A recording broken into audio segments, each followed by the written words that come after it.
solve a mystery or get prepped for a fight. Your favorite handful of die-hard dice tonight. Against those Nighty C's, a 20 would be nice. Please no one's die-hard dice. Need a crit, you gotta roll with die-hard dice. Let's get dangerous. Die-hard dice. Die-hard dice. Rolling scrolls and misshaped spheres, it's so hard to decide. So many colors and designs the die-hard can provide. Which ones should I procure? So give me some advice. You need some die-hard dice. Oh well, we suggest you roll with the best. Die-hard dice. Let's get dangerous. Die-hard dice. Don't be dice jail for these bad boys. Die-hard dice.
Hello, everybody, and welcome to. Oh my god, I just saw what you did to Crackers. Our production staff is mean. Welcome to Ghosts of Saltmarsh. I apologize for breaking immediately. I was unprepared for that. I am Tessa. Hold on, Tess. Okay. You have to get the reference out of the way. You can't have it there. That's what I called a dead parrot. This parrot has ceased to be. All right. Oh gosh, okay. That's gonna be indicative of how our night is going. I have a feeling. It is an ex-parrot. We have a couple of folks missing tonight just due to work and other things, unfortunately, that have popped up.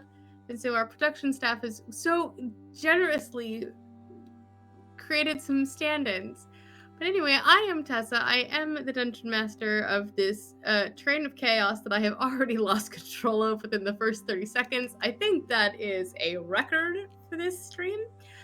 But really quickly, let's go ahead and we have a special guest tonight. So I'm going to go ahead and pop on over to Loki and have him introduce himself and tell us a little bit about his character.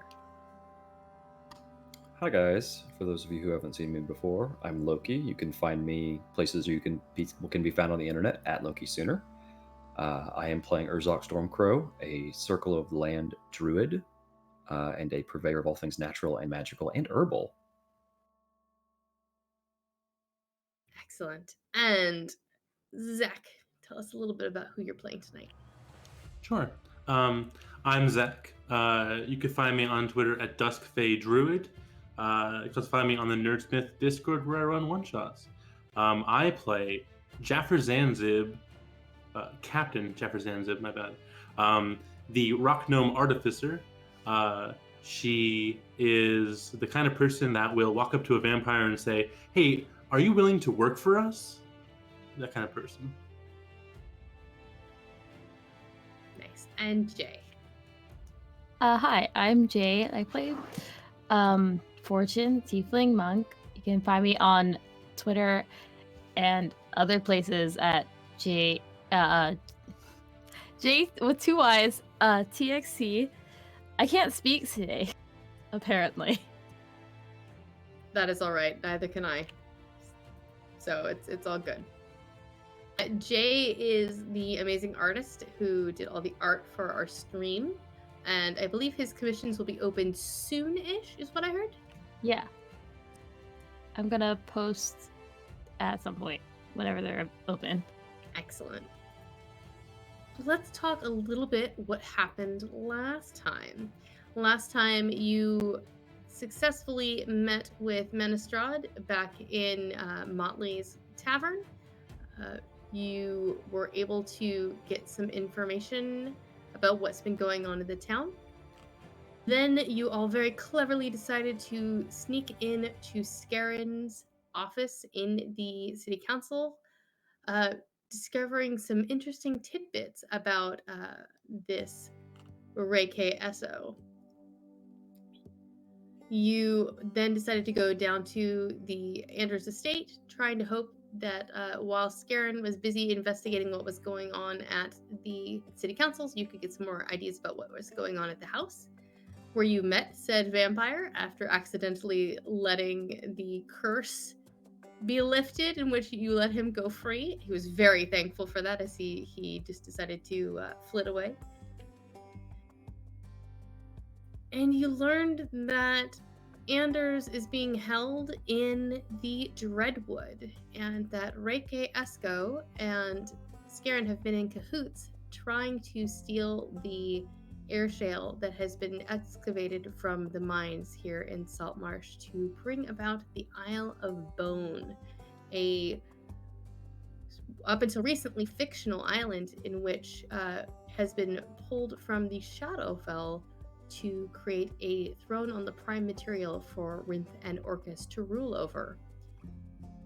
Your information being that using the air shale, the island will rise faster and can be moved closer to the mainland, causing all sorts of strife.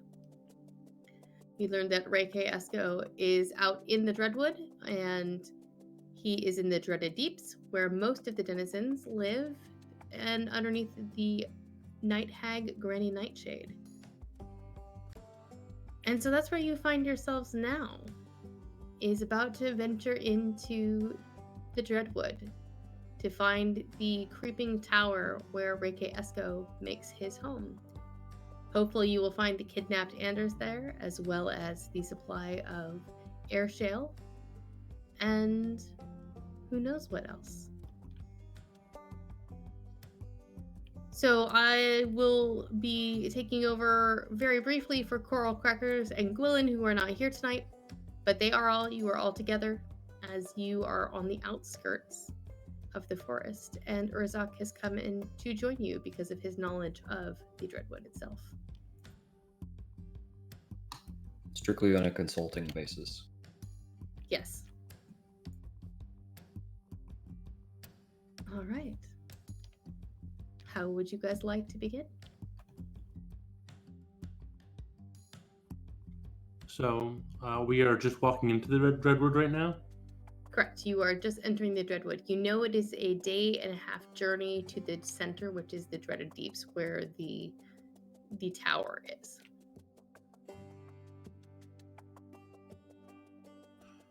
Well, Urzak, do you know, I'm just thinking ahead, we're probably going to need to make camp eventually, as we're making our way inward. Do you know if it would be best to make camp on the ground or up in a tree?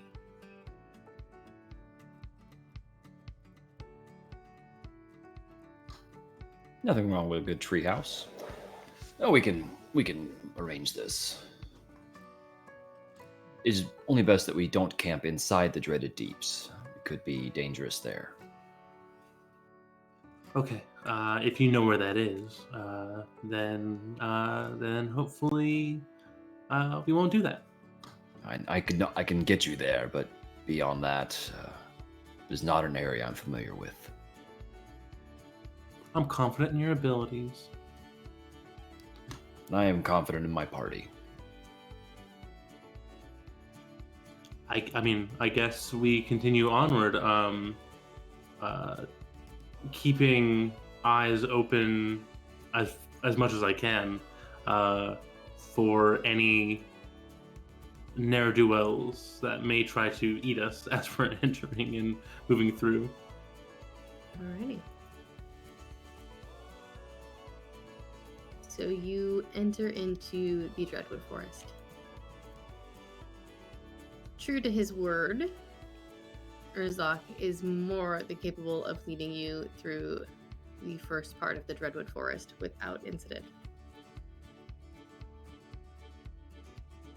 As you enter the outer fringe, it's just as lightly wooded as any other forest that you've seen in the area, and it seems to be just as safe as any other woodland. Occasionally you do hear the howling of a few wolves, sounds of a few owlbears, but nothing that seems to give off too much alarm. It's a good omen. It's their mating season. Ah, It's a good thing I look nothing like an owlbear. You don't want to watch, do you, Fortune? It's quite a No. sight. It's. I mean, the only thing more beautiful than an owlbear mating is an owlbear birth. I'll take your word for it. Do they lay eggs? A common misconception, and he launches into this like protracted explanation of owlbear reproduction that doesn't pay Taking any notes. attention to the fact that Academic, even if she doesn't like really like. no, that like she's he gives enough detail that you can like render drawings and like the Vitruvian owlbear. The Vitruvian owlbear.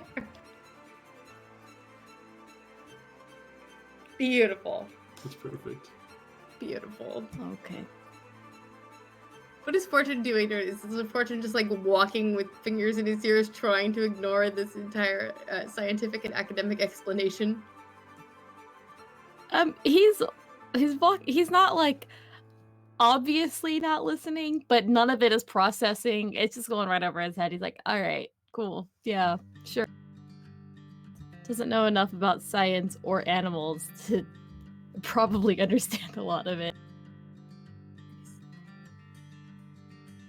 It takes several hours for you to pass through the outer fringe. And the first sign that you are beginning to come a little bit deeper into the woods is that the light seems to shift to a deeper shadow. The forest begins to take on an increasingly sinister character from here. It's almost as if the greenery and the canopy of the trees is threatening to devour what little sunlight there is left. It gets so conjoined to these trees that your vision is reduced. Even those of you with dark vision seem to be starting to have a little bit more of a difficult time seeing in here. Even though it is during the day, there are areas beneath the growth that it seems to be night.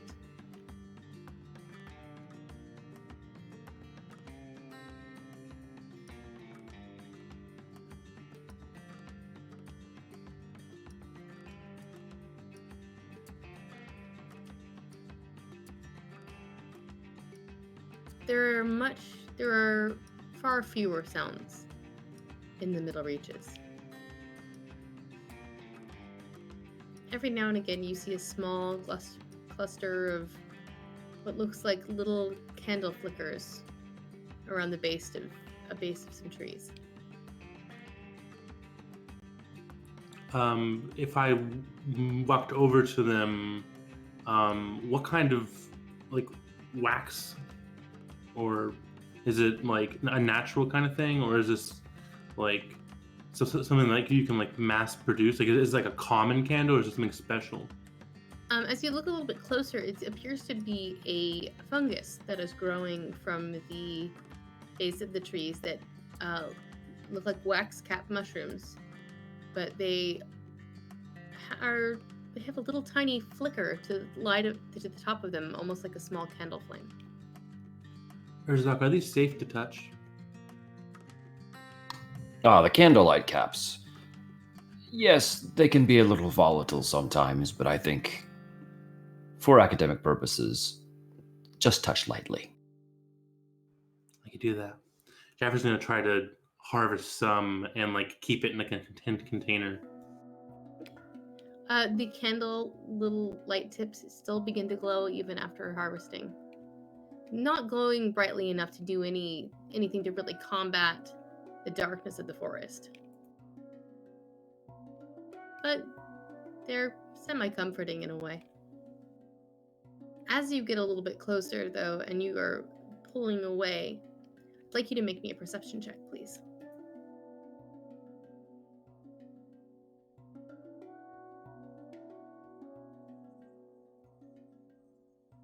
That's an 8. All right. You see the hilt of a rusted sword laying nearby, maybe 10 feet away. Looks like it disappears into some underbrush. Ooh. And Jeffrey just walks over to it to try to like she's like making sure she's like watching where she's trying to go, like watching her footing, because she's not sure when it goes from solid ground to swamp. But she still is like it's rusted sword, so she wants it. Alright, as you reach down to pick up this sword, bony fingers with clawed tips reach out from next to it and grab onto you as skeletons begin to arise around you. I'd like all of you to roll initiative, please. Oh, skeletons! Oh, this is not good.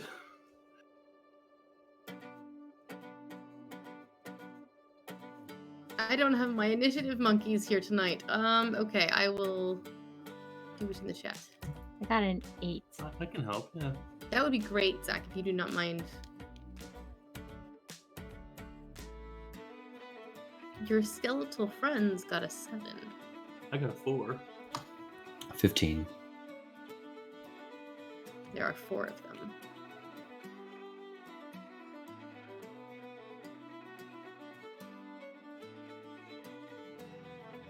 Alright, so Urzak, it sounds like you're gonna go first as these 4 skeletons rise from the loam around you. I will cast Entangle and insist that these skelly mans go back into the loam from whence they came. Alrighty.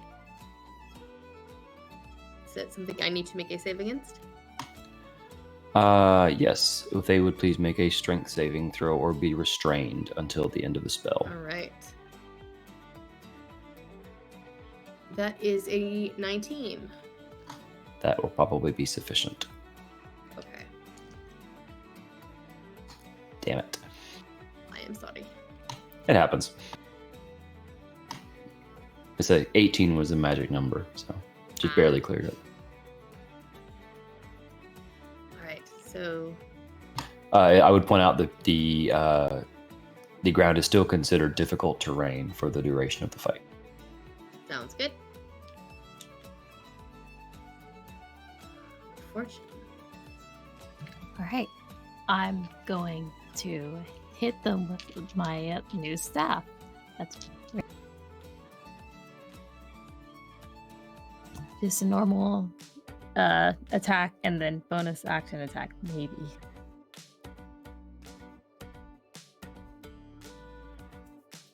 A 10, and a 20, 23. Well, the 23 will hit. The 10s, unfortunately, will not. How many skeletons are there? There are 4 skeletons. Okay. No, I'm not gonna do anything special. 8 damage. Alrighty. So, skeleton 1, kind of, you hit him, and you can hear the rattle of bones against metal as you connect really solidly. But you've also got its attention as 2 of them go over and stand next to Jaffer, 1 stands next to Urzak, and the other stands next to Fortune, and they all give attacks.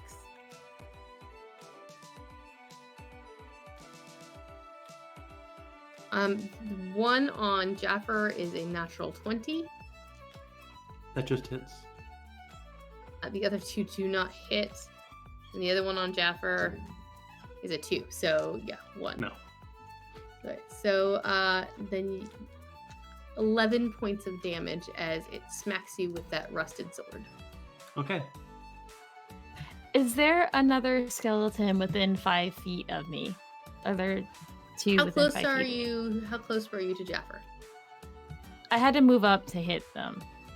So I then they Or were to me. pretty well grouped together, so I would say yes, there is. I'm gonna use an ability I've never gotten to use before. And Alrighty.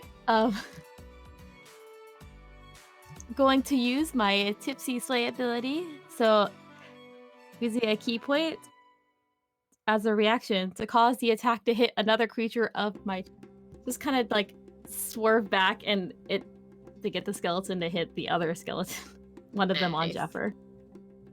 Alright. Alright, so he does a whole 6 points of damage to his other friend while that happens. And then it is Jaffer's turn. Okay. So these skeletons, if I had a, say, a cube of 15 feet, how many could I hit, do I think, as I like gauge? 3 of them for Around me. sure. Okay. And would that contain any of my allies? It would contain fortune. I'm going to try not to contain fortune, so Okay. probably only get 2 of them. Correct. As Jaffer pulls out like a little speaker and like turns it up, and then she flips like a little switch on it, and a burst of thunder's energy shoots out as she casts Thunderwave at 2nd level. They have to make Constitution saving throws DC 18. It goes to 11. It goes to 11. Yeah. That is a 17, so that will not do it. Yes, please get all your high rolls out of the way now, Tess. You say that like you're going to encounter something big and bad. It's only the dreaded deeps. Come on now. I say that like I Surely have any kind of nothing can knowledge be of terrible. statistics. Mm-hmm.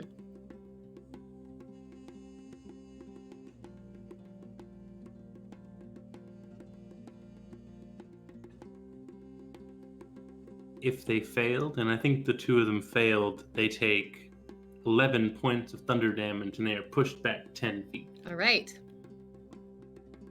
One of them crumbles into dust as the other one takes the damage. And is pushed away 10 feet. Okay. Jaffer's going to try to get as far away from them as possible. Alrighty. Urzak. Having been ineffective with the Entangle, I will instead choose to try a Thorn Whip on them. Alrighty. Let's see. That is a 15.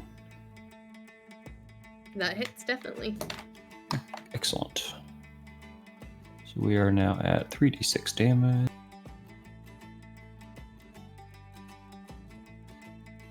Alas, only 9 damage. Alrighty. Were you aiming for the one that was on Jaffer or the one that was on you?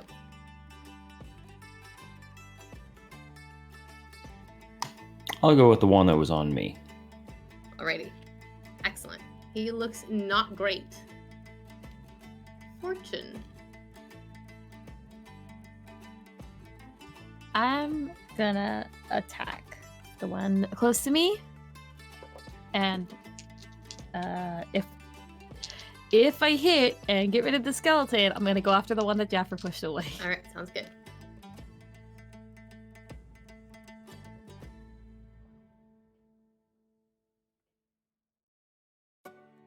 So 14. Hits. The rest of them were higher than that. Alright. It's 9 damage. Alright, that one crumbles into dust with that hit. And going to the other one, 6 and 10. And that one also poofs into dust. leaving one lonely skelly standing. This one definitely looks like they've got a bit of a tail, perhaps. So maybe they were lizard folk at some point.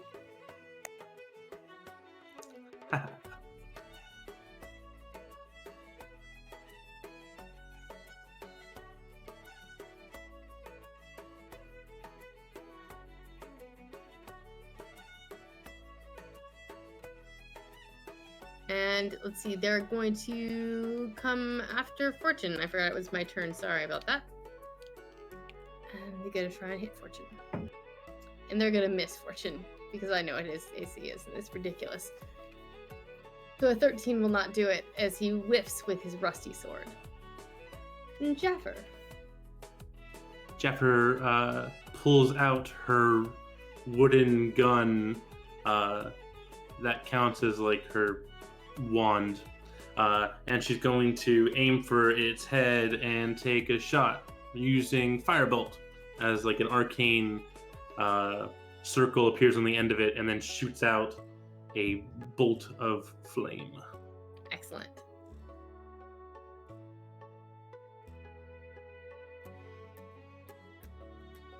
That is a 23 to hit. That definitely hits.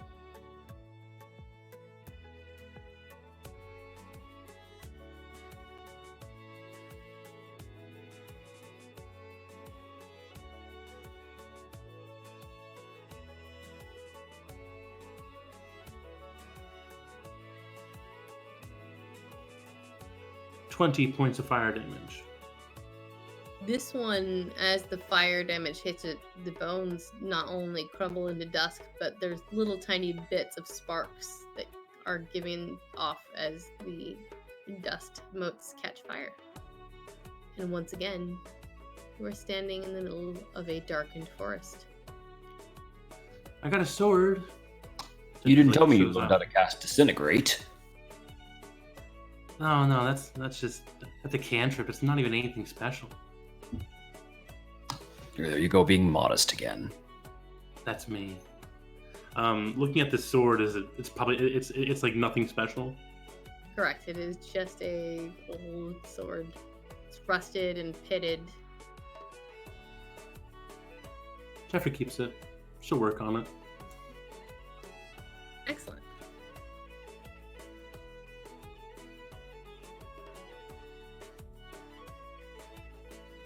And on you press. Occasionally you do hear a shriek, some unearthly howl. But for the most part... Well, Urzak, go ahead and give me a survival check. Let's see how well you are leading these people. And you may make it at advantage, since you are familiar and have traversed this part of the Dreadwood before. Well, the first one was a natural 20, so that's a 30. Yeah, you're doing real good. This is excellent. On your left, you will see a patch of blood moss. On your right, you will Nice. see a stand of hornwort.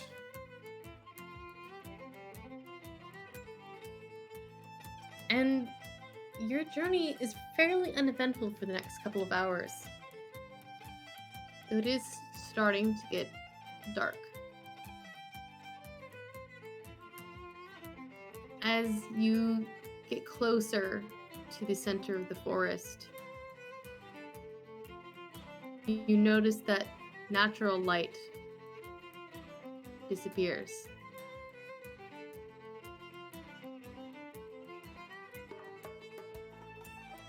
It becomes impossible to see without some sort of light. Okay. Even like with dark vision, is it pretty sour? Even with dark vision, your vision is very impaired. Instead of your normal range, it maybe gives you 15 extra feet of vision.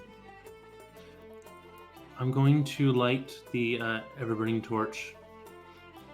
She's gonna pull it out, and it blazes to life, casting the light out, and hopefully not drawing anything to us. But if it does, we're pretty capable. What you notice is as soon as you pull out the torch, it only penetrates the darkness for about 10 feet in any direction. While you're used to the ever-burning torch giving you a almost daylight-like experience as far as vision goes, the overhead canopy has blotted out the sky completely. And this forest now feels treacherous. Do you wish to venture further or make camp here? Fortune, how you feeling?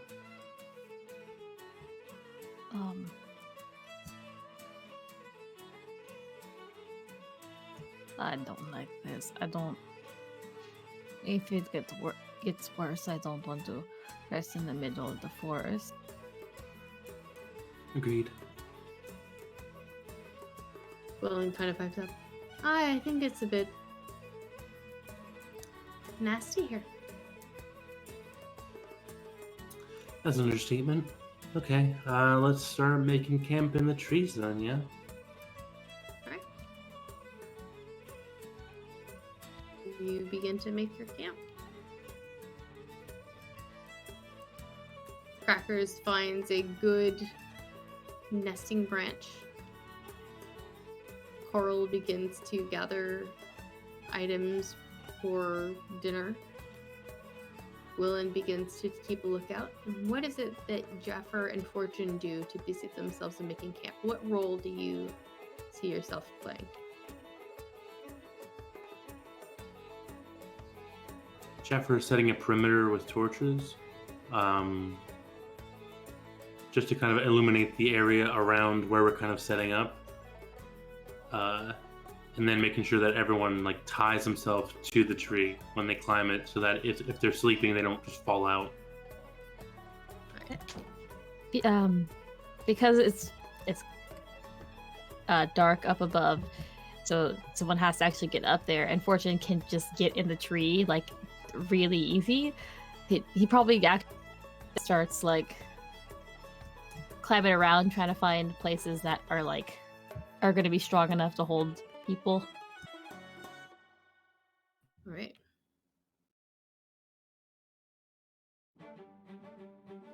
So I'd like you to give me an investigation check while you're doing that. And Jeff, I'd like you to give me a perception check while you are doing that. We should have done this in reverse. 9. You got a what? 7. I got a 9. Nice. Excellent. Okay. So, We're good. everything's fine. Fortune, you are going from tree to tree to find a good spot. Jaffer, you are setting your perimeters. You guys are about maybe 30 feet apart from each other. And Fortune, you step onto this tree to test its blanket. It's really thick. It's got really big, kind of gnarled branches. You're pretty sure it would hold all of your weight fairly easily. And you step onto it, and it moves.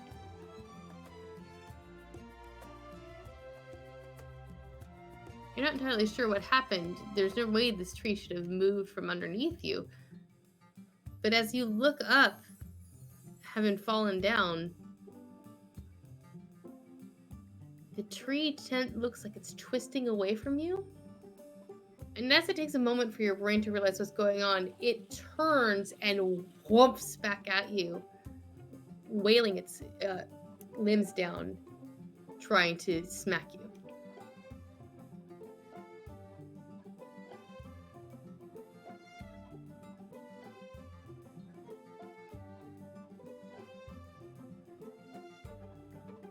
And it very much misses. And then it goes still again.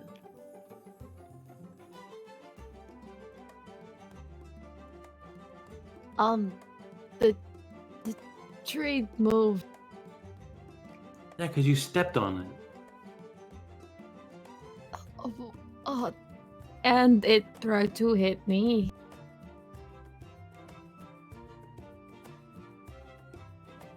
What do you mean it tried to hit you? It tried to hit. Jeffrey will try to secure the torch that she was placing in the ground as best she can, and then to make her way over. Okay. Well, that's not good. No. You walk over Jaffer, and it just looks like a big, giant, dead tree.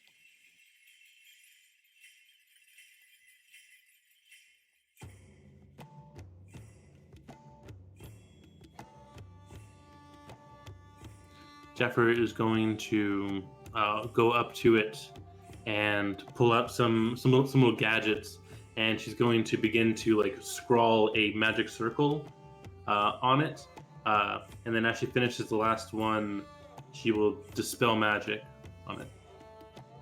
You start drawing sigils into this tree.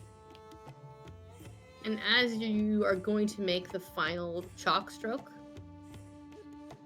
you are caught off guard as the entire tree moves to one side. And again, you are caught off guard as a branch comes swinging down towards you, which misses. As this dead tree limb that's all gnarled and covered in the little tiny candlecap mushrooms just swipes at you. This tree's alive. That's not good. No. Razak, you hear a little bit of shouting while you are securing their camp, and you see an incredibly large tree that appears to be dead taking a swipe at Jaffer, who has a piece of chalk out. Fortune is sitting on the ground looking a little confused as well.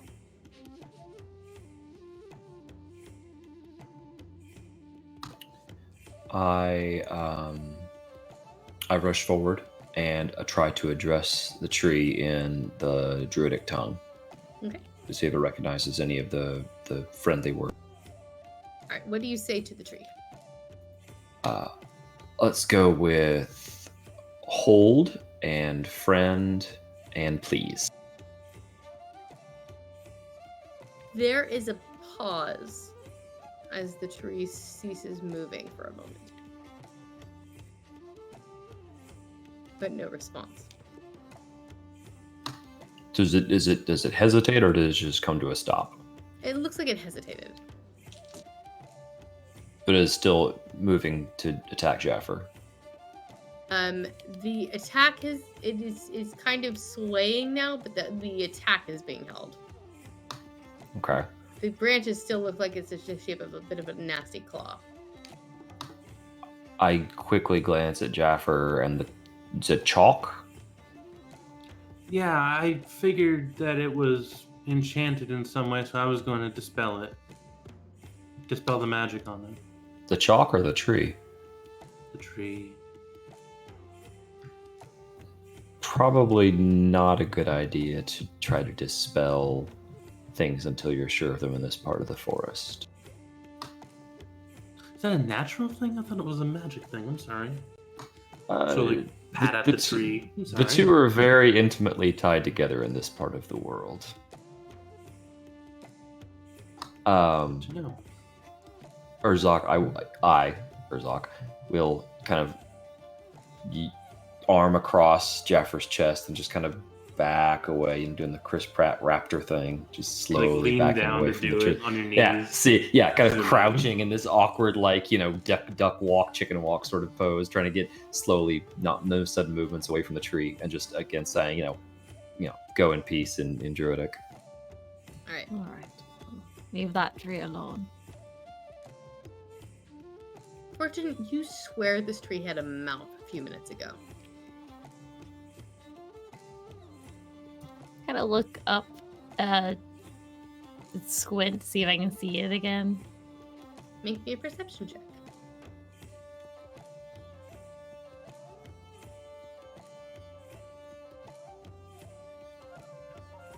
Did I expend 22. that spell slot? No, you did not.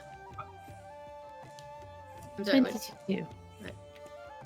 You can see it very vaguely. You can see the outline of jagged teeth. You don't see eyes, but you can definitely see the claws in the branches and what looks like a mouth.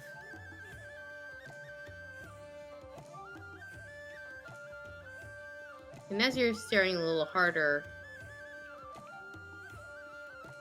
one of its roots wraps around your ankle and yoinks you upwards. So you are upside down, being held. As the bark teeth begin to open and show a sickening green grimace. And I'd like you to roll initiative. That's Okay, hostile. now we can fight it. Yeah, nice. So bad today. That's a 6. It's a 16 for the tree blight. 12. 19.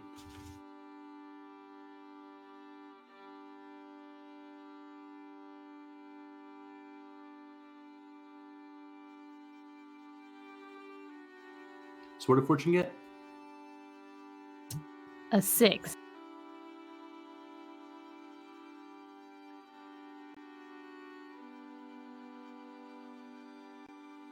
And the tree blight?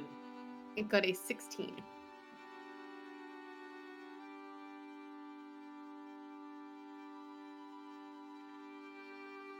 Okay. Alrighty, Jaffer. Fortune, do you make any sort of noise when this thing yoinks you upwards? Yeah, probably just kind of yells out.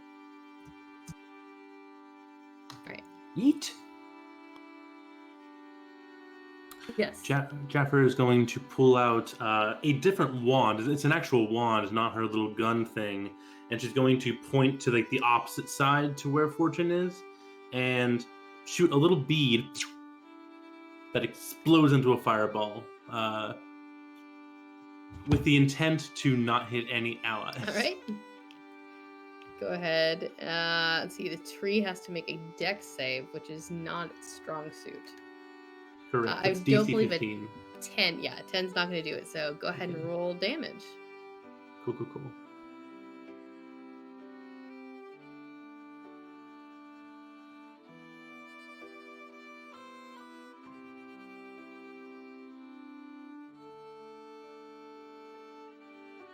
Oof. I'm just gonna roll that in the. No, I'll roll it out. That's fine. 8d6. Oof. Yes.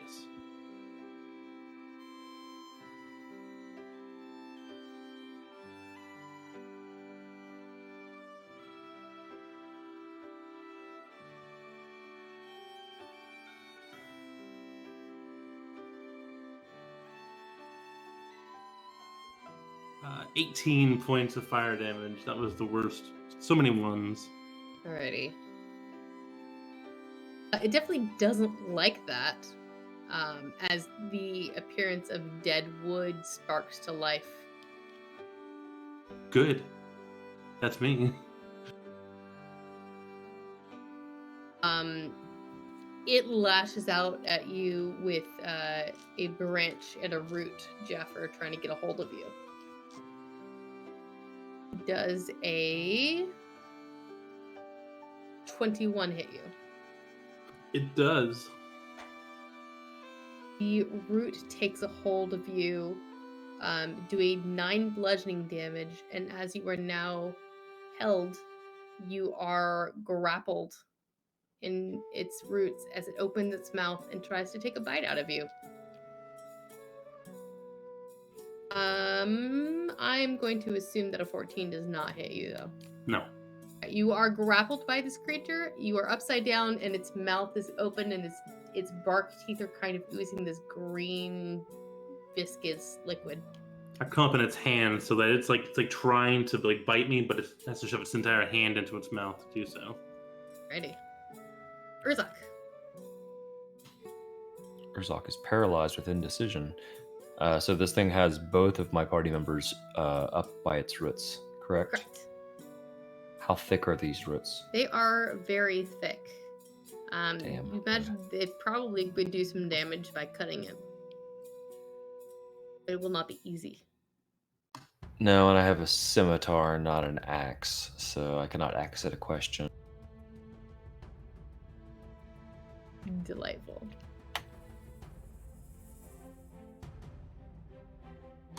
I would like to cast Conjure Animals, All right. and I would like to summon, and I will leave this to the DM's discretion, which is the more appropriate for this environment.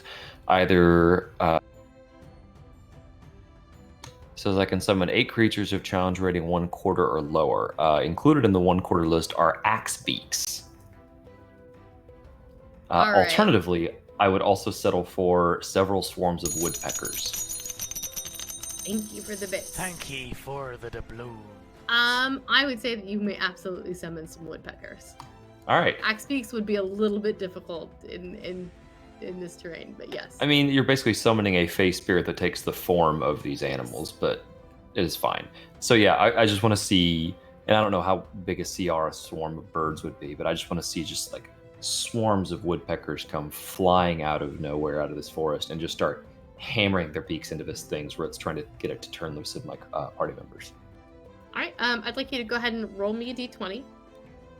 And depending on how Just a straight d20 or any kind of modifier? Go ahead and roll with your wisdom modifier. That's not great. I rolled a 3, which means my final result is an 8. Okay, so I'm gonna say that 8 of these birds appear and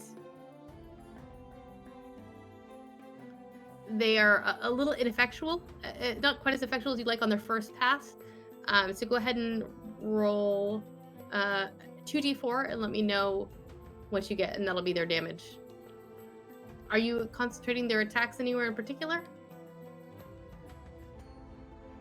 I rolled 5. I am concentrating their attacks on trying to get Jaffer and Fortune loose.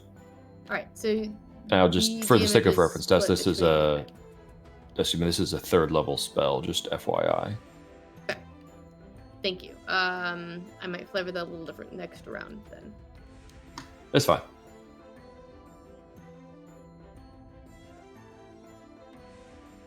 Okay, so they do a considerable amount of damage to one of the roots that is grappling Jaffer. Leaving it to Fortune. I'm gonna try to get out of its grasp. Alrighty.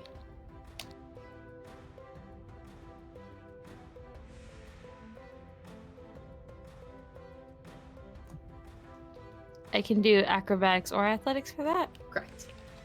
Well, I'd be doing athletics either way because I'm better at that, apparently. Alright. 12. Alright, unfortunately you are not quite able to get out of the grapple.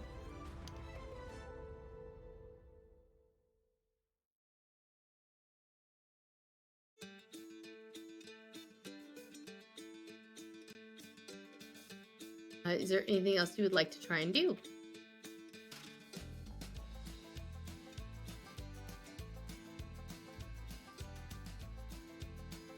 I don't really think there's anything I can do. Okay. I don't know how I would dodge, but I can attempt to do that.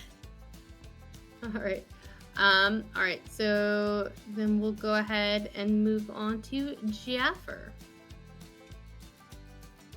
Okay. It seemed when Jaffer cast the fireball, it seems to affect it pretty well. Yes, it did not like that at all. Sweet. She's going to do that again. Alrighty. Just like wave it a little bit more to like get a few more charges in. She's gonna cast that with 2 charges instead of just 1. Alrighty. Explosion. Big firework. DC 15. Dex save. That is a natural 1, so definitely do not make that save. That die has rolled 3 natural 1s tonight. I may be throwing that die in the dice jail. Or maybe I'll keep it. I don't know. Maybe I'll start rolling better. Maybe I'll make an example of it.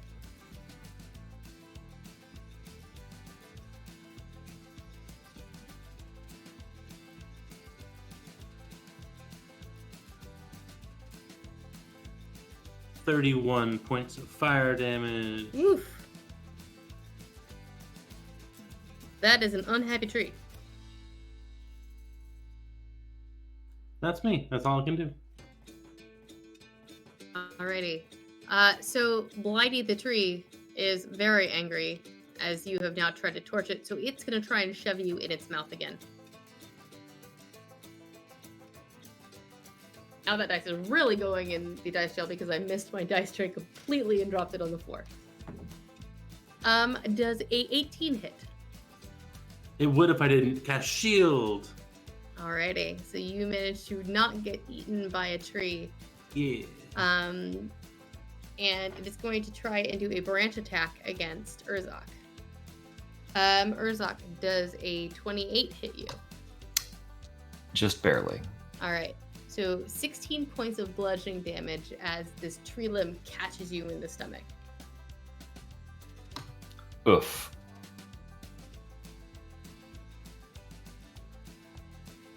And then it is your turn. Your swarm of woodpeckers will go independently and do damage after your turn, and they will continue to attack, so you may still act independent. I am going to hurl fire at this thing and use produce flame. Alrighty.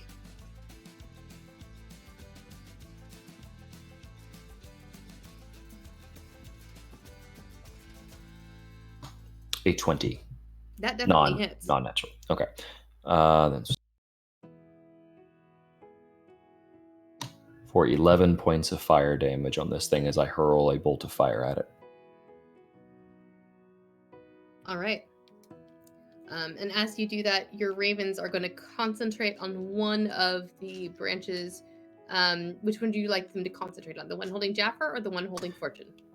Fortune seems to have a better chance of extricating himself, so I will elect to help Jaffer. Alright. Go ahead. Now that I had time to look up a little bit more about actually how much damage they do. Sorry. My apologies. No. Please go ahead and roll me 2d6, not 2d4. That's my bad. And they will concentrate their attack on the 6. Awesome. As they go in for that, they manage to peck off the root that is holding Jaffer, and Jaffer falls to the ground unharmed because she is so tiny. And the weight of the root hand, hitting the ground cushions her fall. Tendril. The tendril. There we go. Thanks. Jaffer is free. The birds begin circling around towards the other one to attack the other root next. And Fortune. Gonna try to get out of its grasp again, maybe. Alrighty. Oh, that was a nat 20. You wiggle your way on out, and you are free. But you may absolutely continue to act and fight if you would like. Yeah, I'm gonna, I don't have anything to slice it, so I'm going to hit it with the staff to try to break through the bark, I guess. Alright. Punch the tree, for God's sake. Punch the tree. Is this my action or bonus action attack? Let's call it your action. Okay.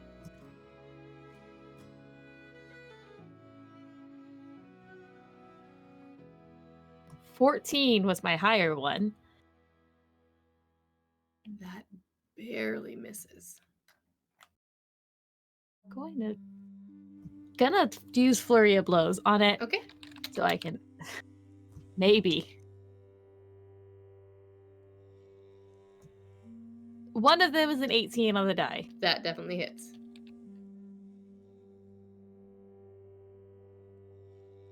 What's that?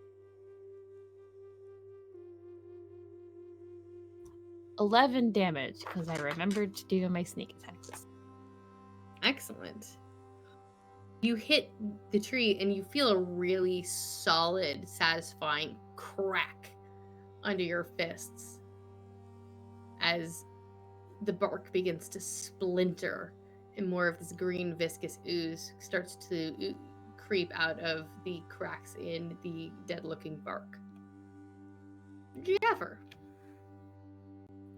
Okay.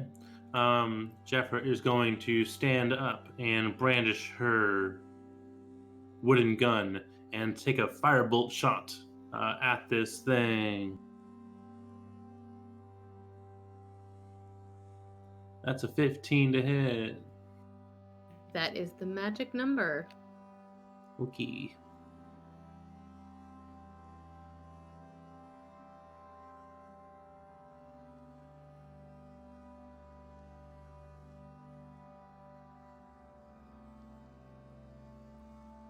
Nine points of fire damage. Alrighty. It tries to make a grab for you and misses, so it tries to grab for you with a root instead and also misses. It's to Urzok. I will continue to fire at this thing with fire, Alright. as that seems to be the most effective way so far, since I'm not good at punching things like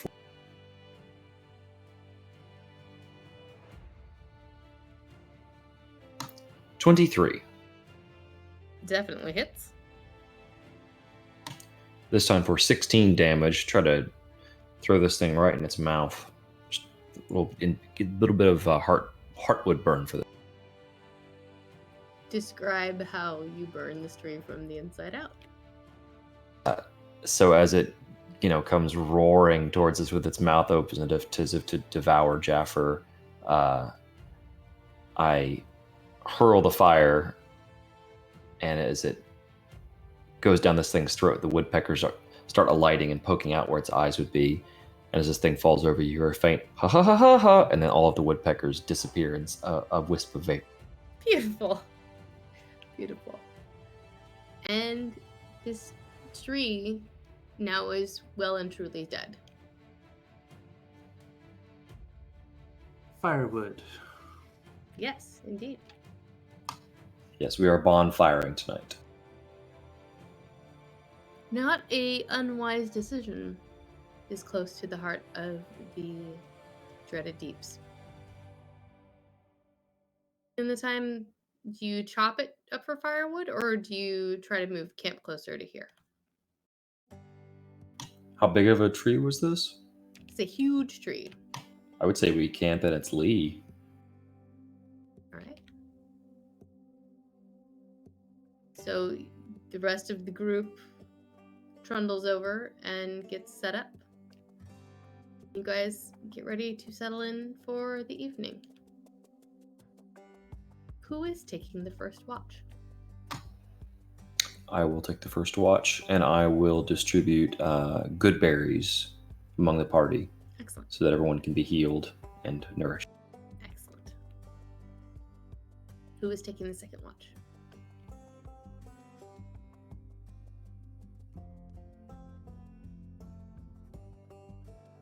I have to sleep sometime, guys. I can't stay up all night. I know. I was trying to decide. I was subtracting torches in my inventory. Thank you very much. And also, I have a poor perception, but I'll do it.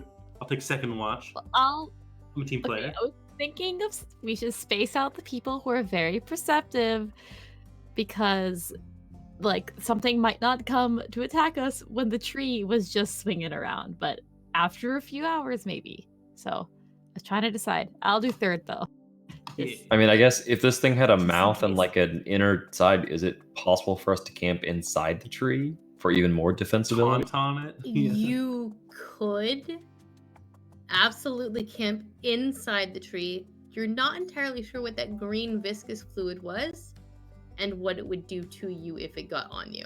Well, let's send Jaffrin to check it out for science. Fortune's probably stuck his hand in it. He also can't be diseased or poisoned, so it doesn't. He's just kind of. Same. Can you be burned by acid? Yeah. Then you do take 3 points of acid damage as the green fluid touches you. It's nothing an extra helping of good berry won't fix. That was the only damage I took, so I just ate 3 good berries and I'm fine. All right, so we won't taunt on the tree. You guys settle in, and it's quiet. Razak, I would like you to give me a. Let's see here. Give me a wisdom save, please.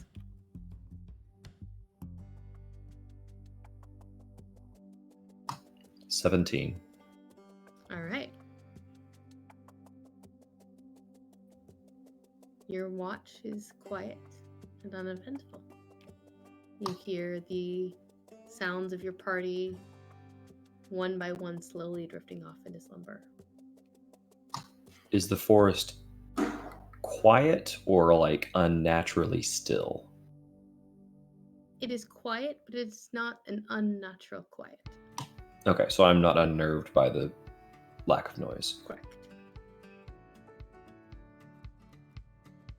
You go and you get Jaffer. I almost called her Zanzib instead of Jaffer. And you go and get Jaffer up for her watch. It's your turn. I wish to All's sleep well? now. Okay. Yes, it is quiet and serene. You will find Good. it maddening. Yes, probably. Please don't blow anything up and wake me. Oh, I won't. Jeffer is, however, going to sit where Urzak had sat before, where there was a good vantage point, and she's going to like tinker with her book of blueprints that has like a lock on it. And as she does, she's going to cast Tiny Servant, and it's going to sprout little arms and legs. This little book, and it's going to begin to like walk around, and she's just going to tell it to keep watch. And she gives it a tiny torch, and it just marches around. Nice. Really good. Okay. Please make me a wisdom save. Okay. Is it magic? It is magic, yes. Haha, advantage.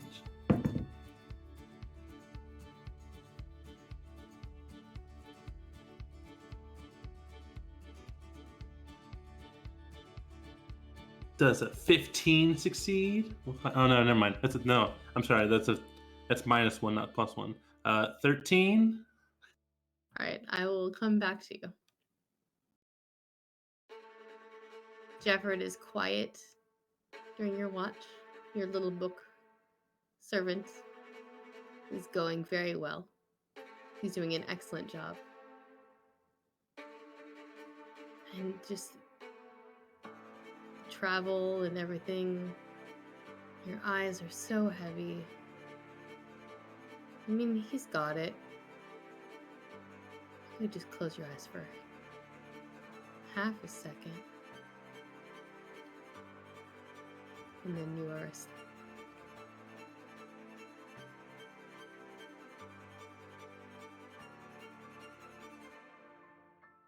Fortune.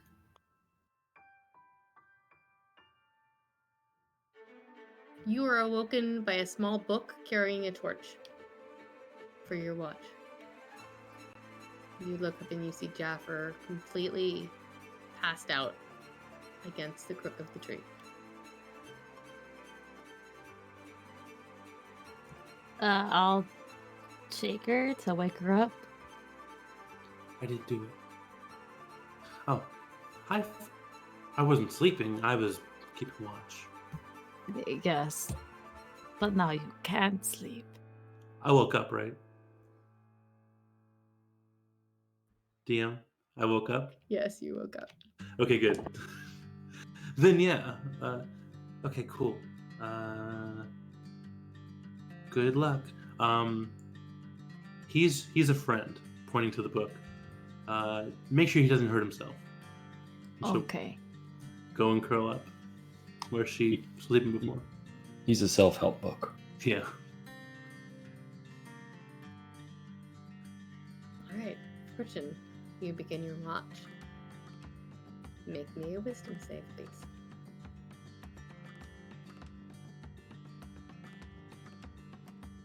$23. All right.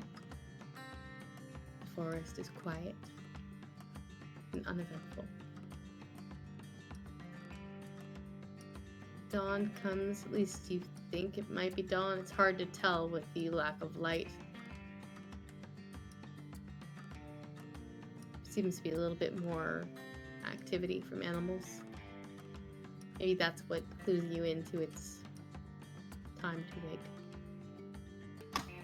The night birds have given over their shift to the day birds. Yes.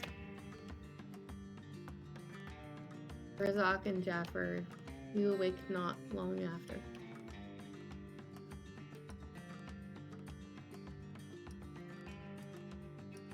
But no one else in your party seems to be awake.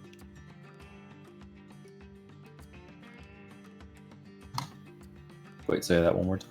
No one else in your party seems to be awake. Jaffer will go over to Gwilyn and try to shake her. Hey, you got to. We're going. Let's wake up. So, Jaffer, something strange is that Gwilyn, being an elf, usually doesn't sleep. But she is dead to the world. Her chest rises and falls with slow, steady, even breaths. But she is definitely not awake.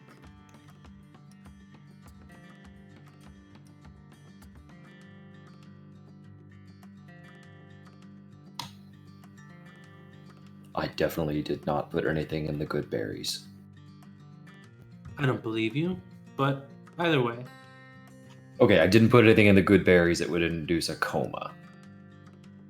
Important That seems distinction. smart. Jaffer will dispel magic on Gwilyn. All right. Go ahead and give me a spellcaster check. Natural 20. You would think this would absolutely work, Oh no. and yet she remains asleep. And also made of straw. No, not this time. They're tempting. Sorry, too many fairy tales recently. Too Well, many or not enough? That's weird. Crackers is normally up with the dawn, and yet he also still seems to be asleep. As does Coral. Come on, little sister, it's time to hit the trail. Fortune is like ruffling Cracker's feather, like trying to bother him, so he'll definitely wake up if you could wake up. All That's Imagine. sweet. So imagine Fortune just flurry of blows poking Crackers with her Poke the finger. parrot, poke the parrot. No response from any of them. But you said they're still breathing. They're all still breathing, yes. They have seem pulses. To be in deep I don't slumber. know how you check the pulse on a parrot. It's a good question. Very carefully. Yeah, I mean, I'll just tickle him under his beak or something. But yeah, They all have pulses. They're all breathing. So, Okay. We have to go. So everyone grab a person, and Jaffer will grab crackers. And what? Just carry him on our back. Yeah.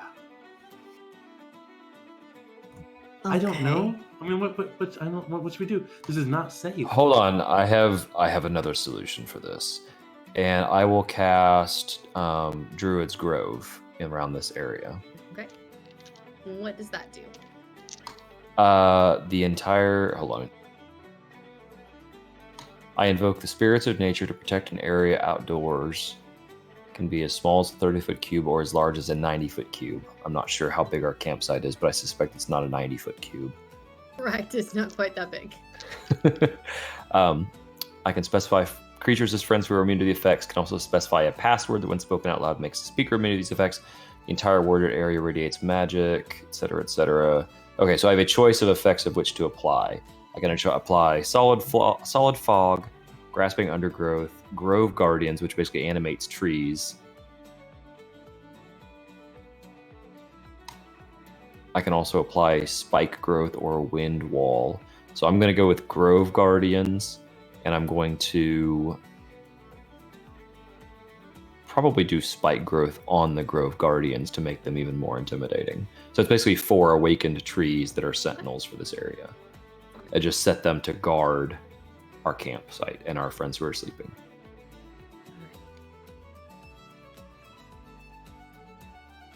While you are doing that, Fortune and Jaffer, I'd like you both to give me intelligence checks. That one. Beautiful, thank you. 15. I mean, that is a 6, but it's also not one. Yeah, Fortune, you remember 16. something about being told not to fall asleep in the forest, and that those who do could be subject to the nightmares induced by Granny Nightshade. Jaffer, this is a waste of time. You have to go.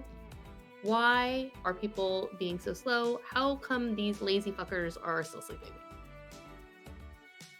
So, remember when we were talking about the forest and the hag, and how if you sleep you'll have nightmares? Right. Is this something I'm familiar with, Tess? This is something you are familiar with. Okay.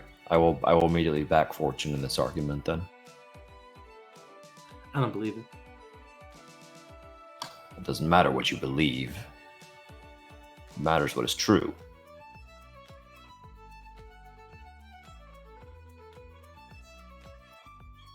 So, It takes what do we takes do? 10 minutes. It takes 10 minutes to cast this spell. When it's done casting, I'm ready to proceed. But Okay. if that's how long the argument is going to be drawn out.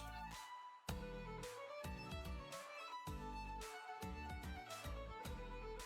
mean, you're casting magic. Jaffer will be interested in that as well, so she might draw it out just to see what that does.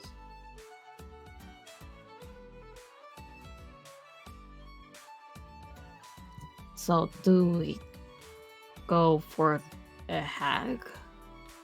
Like them up? If the hag is the one that's doing it, then I guess so. But it's ridiculous. Loki, I sent you a DM. Maybe that's why Anders doesn't want to sleep. Because if that's not an issue, then True.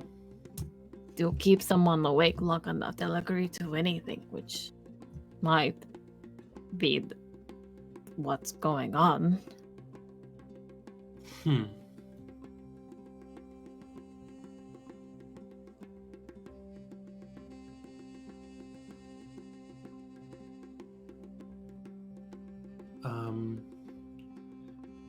Urzok, you're able to turn into creatures, yeah?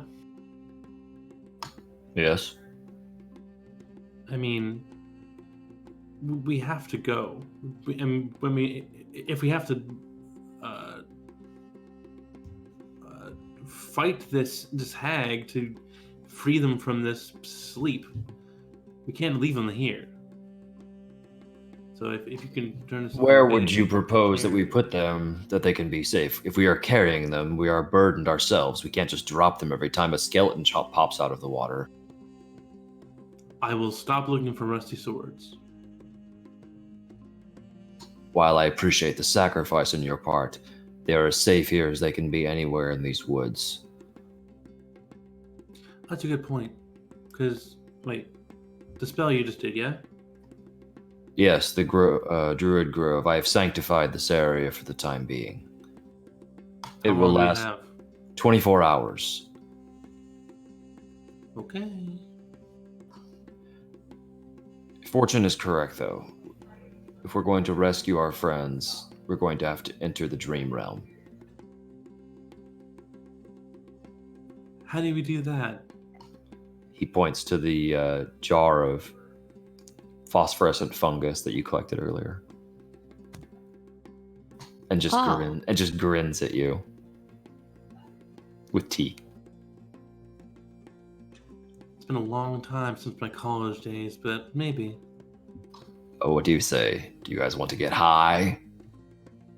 I don't think now's the time, but if that's how we have to go to this Okay, dream realm. When I designed this, my brain somehow did not connect the fact that I was literally telling you would have to do mushrooms for this. Arzok, do you know me? What is the only thing we've done together? Of course. It's true. Every time I've come around, you've always been absent or asleep or something. So it's time, Fortune. I don't have pizza though. It's gonna be disgusting.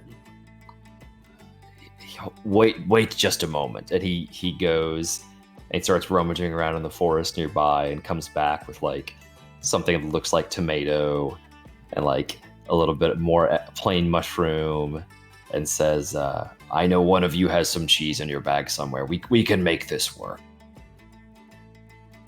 Coral probably has cheese in her bag. Well, it is a small price for little sister to pay to keep her soul. And he proceeds to distribute the munchies. Pizza and mushrooms. Oh my god, what have I done? It's brilliant. I mean, it's probably closer to bruschetta, but Yeah. you know, a light produced flame to kind of toast it. Yeah, Urzark has a slight culinary flair he didn't know he possessed. Jeffrey All right. will Now eat the damn mushrooms. She will give a like crossbow bolt to her little book to like hold as like a little lance, and she'll tell it to go over to the people's to our party members to keep them safe. All right. And she'll take them. I mean, she will consume the mushrooms. Yeah. All right. I would like all of you to give me Constitution saving throws. Is there a possibility of poison to this? No, Okay.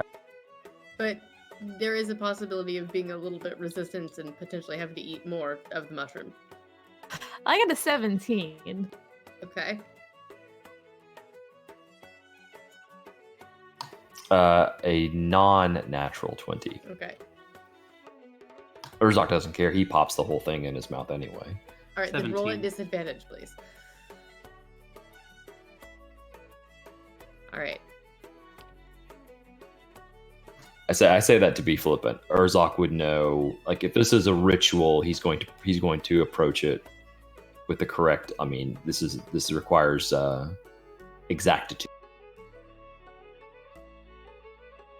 The second roll was a 12. Okay. So, Urzok, you, having dabbled in many different substances, both for ritual use and for pleasure, kind of know where to get yourself settled. You lay down kind of in the middle of the triangle that is where Gwyn and Coral and Crackers are all asleep. And you kind of relax enough to let your body go into a slight trance. And within a few moments of ingesting the candle cap, you are already feeling the edges of this world begin to fuzz away. Fortune and Jaffer, it's a little bit more difficult for you, so it takes a little bit longer. I'm assuming you try and follow Urzok's lead. Yeah. It's like the difference between somebody slipping into a bath, it's the exact right temperature, and somebody slipping into a bath that is just the wrong temperature. Exactly. So it takes a little bit longer for you to get comfortable enough to feel this world slipping away. And all three of you come to consciousness in the dream realm. And as you wake up, the entire environment has changed. Instead of the deep green of the trees, everything is a slightly shadowy, shimmery version of itself.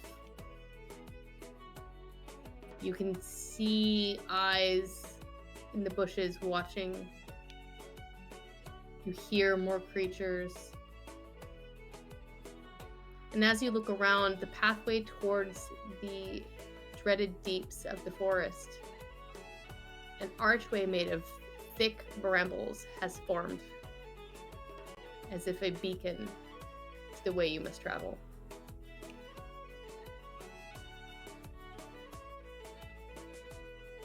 Well, Come on. Yep.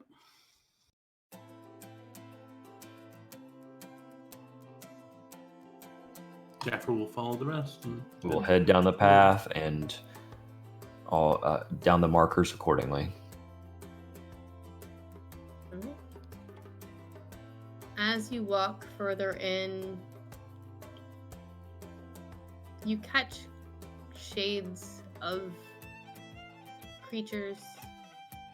Maybe in the real world, you're not entirely sure. They seem mundane. But as you get further into the dreaded deeps, the barrier between the worlds become a little bit more solid. The greenery that you saw fades away completely, leaving stark shadows behind. Is this the sort of thing that dark vision can penetrate, or is this unnaturally dark? Beyond the fact that it's obviously a dream realm and it's unnatural. Dark vision does help. If you do have dark vision, it is helpful. It is not as helpful as it normally would be, but it does function. Just for party reference, do we all have dark vision? Yes. Yeah. Okay, good. And none of those filthy humans messing with our mojo. Filthy parrots, yeah. I think our parrot is the only one who doesn't have dark vision. Somebody should cast dark vision on him. All right. So it's very unpleasant, very emo here. Yes. And you begin to see in the distance what looks like a great tower spiraling upwards. Do we recognize this tower?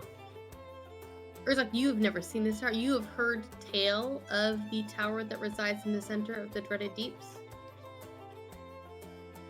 You wouldn't have thought you would have been there this soon. That was my Maybe next it's question. Something about, maybe it's something to do with the dream realm. That it's Distance is influence is- fluid and mhm. that sort of thing. Okay. Yes. And as you get closer, you begin to hear the cries of your friends. I'd know that whine anywhere. That sounds like a parrot. It does sound like crackers, doesn't it? Yes. Onward, we must save them, right? Is that what you're saying? Yes. Yes. It is not long before you find your friends huddled in some bushes, the three of them shaking and quaking with fear, pressing themselves into the bush to be as out of sight as possible of something. Do not appear to be coherent enough to speak to you in this moment, because something has truly terrified them.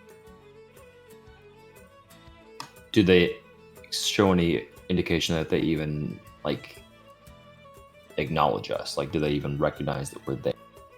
They do seem to recognize that you were there, yes. Okay. But something seems to have addled them slightly. Rattled them? Yeah. Do we need to... I'm forgetting... Do we need to lead them back to where their bodies are in the waking world in order to rescue them? You would believe that whatever is keeping them here in the Nightmare Realm is something that will need to be dealt with before they can return to their bodies. Gotcha. And given that this realm and this forest is ruled over by a night hag, it begins to put two and two together that you may not have been able to find this tower in the waking realm anyway. Do I have reason to suspect that us finding this tower so quickly now might be because she wants to be found? You suspect that you finding the tower this quickly is because of the encroaching influence of Rinth and Orcus. Granny Nightshade and the Death Knight that resides within the tower, who you have been sent here to dispatch, are followers of Rinth. And the fact that it is easier to find here, where Rinth and Orcus have more influence, is not entirely unsurprising.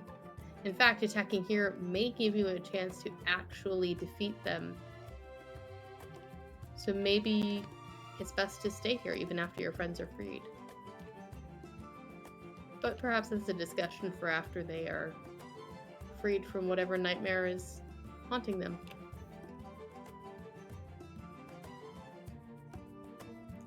Jeff will make sure to tell them where they're going so that once they're not afraid anymore, they can join us.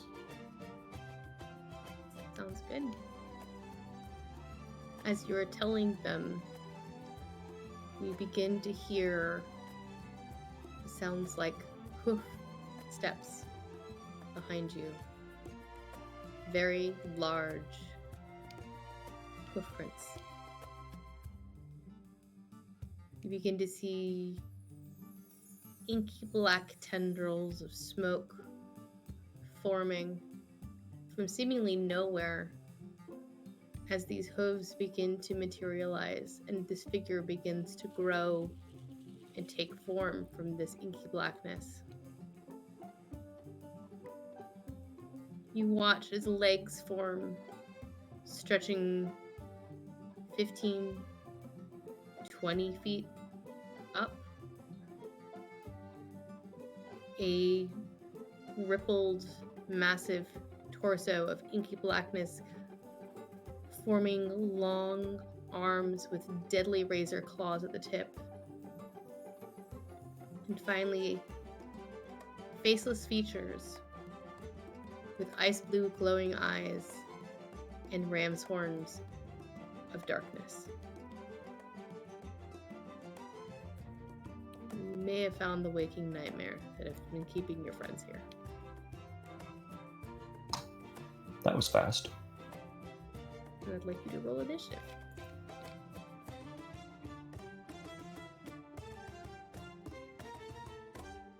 And 9 I'll this put a time. little picture for you.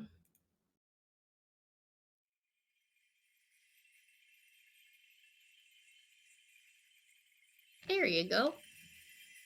It's a friend. I very much doubt that. That's not a friend? And I think it's friend shaped. Could be wrong. Could be. 23 for my initiative. I rolled a 14. Got a 9.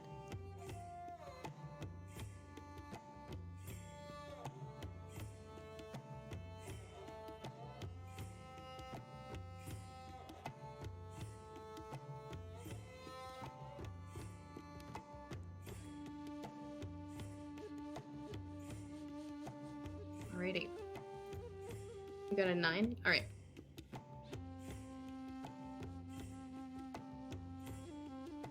This creature looks at all of you and begins to lumber forward very slowly.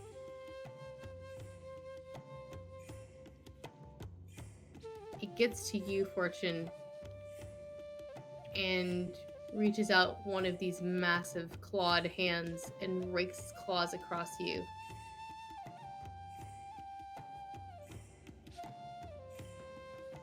Remind me, if 15 does not hit, right? It tries 7 to. under. It tries to hit you with its other hand.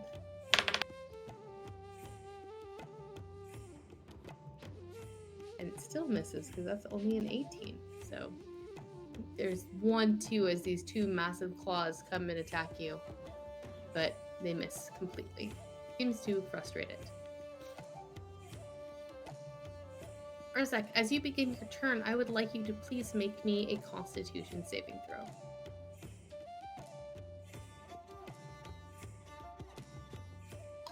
$13. All right. Please take 10 points of necrotic damage. Ouch. And then go ahead and take your turn. Okay, I am going to cast Wrath of Nature. Ooh. That sounds like a fun spell. It's a 5th level spell, and I need our large friend. We're still in a wooded area, albeit one that is in a Correct. kind of shady. Okay, I need our large friend here to make a Dex save, please. All right. That is a 15. But that is not enough. So you call out to the spirits of nature to rouse them against your enemies. Choose a point you can see within range. The spirits cause trees, rocks, and grasses in a 60-foot cube centered on that point to become animated until the spell ends. So grasses and undergrowth, any area of ground in the cube that is covered by grass or undergrowth is difficult terrain for your enemies. Nice. At the start of each of his turns, he has to make an additional dexterity saving throw. I guess we can credit that one to the next turn. I misspoke. That's Or good. take 4d6 slashing damage from whipping branches. At the end of each of my turns, one creature of your choice that is on the ground in the cube must succeed on a strength saving throw. So let's make one of those also, please. All right. That is a 15. That is also a failure. At least I think. Yeah, 18 is my DC now. So he is restrained until the spell ends, it says, or until he uses a athletics check against my spell save DC to break free. Alrighty. And as a bonus action on my turn, I can cause a loose rock in the cube. I'm assuming you tell me that there is a loose rock somewhere I can use for this to launch at a creature, and I can make a ranged spell attack against him. Correct me if I'm wrong. Restrained means that those attacks are made at advantage. Correct. Okay, one Attack moment, rolls against the please. creature have advantage. Excellent. One moment, please.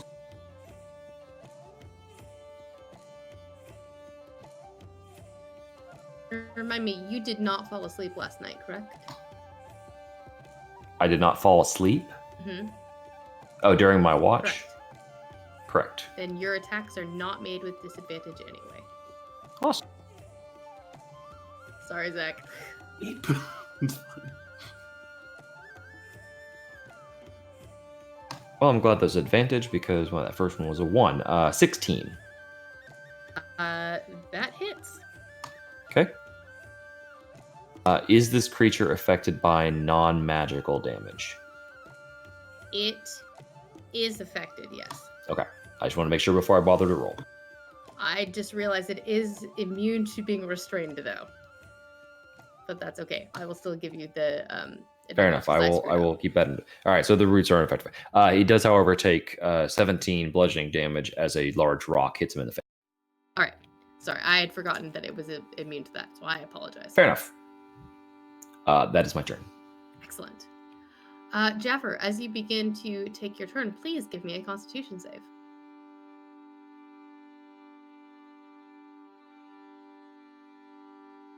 That is a 19. Please take 10 points of necrotic damage.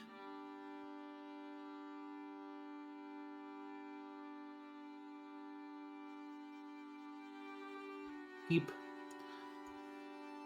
Jeffer is going to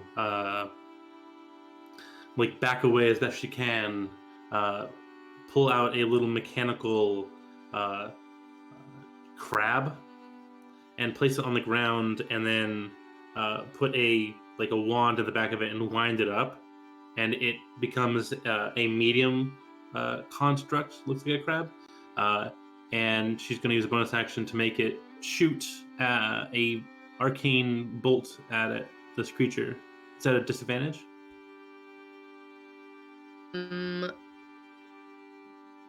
Technically, yes. Okay.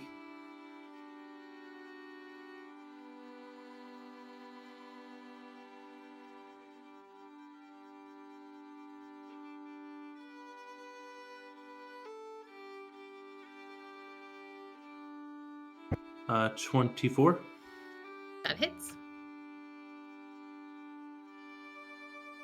That is 7 points of force damage, and it's pushed back 5 feet, if you can do that. It can be pushed, yes.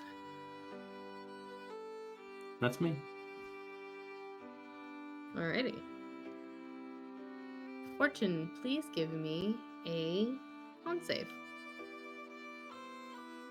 Nat 20. Alrighty. You do not have to make this save again. Nice. All right. And you are fine. I'm going to attack it, and I'm going to flurry of blows as well. Alrighty. Wait a second. 4 times. One is a nat 20. Nice. One is a 19. A 16 and a 15. All hit.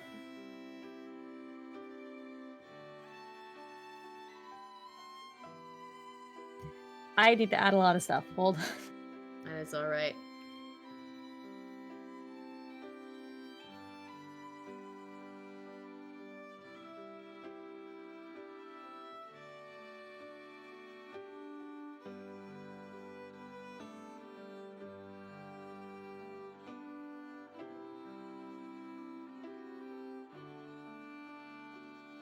For a total of 46 damage. Very nice. And on the last one, I want to try a stunning strike. Alright. Does a stunning strike knock it prone or stun? It just stuns it. Okay. Alrighty. What do I need to roll?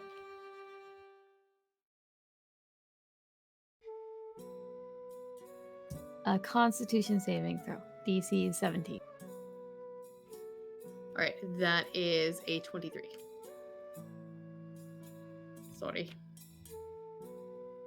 And yeah, that's my turn. Alrighty.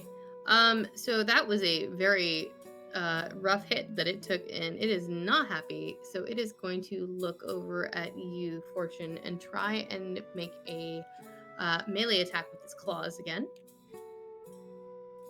And miss.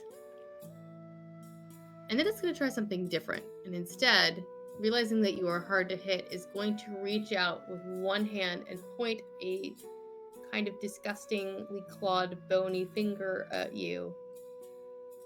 Please make me a wisdom saving throw.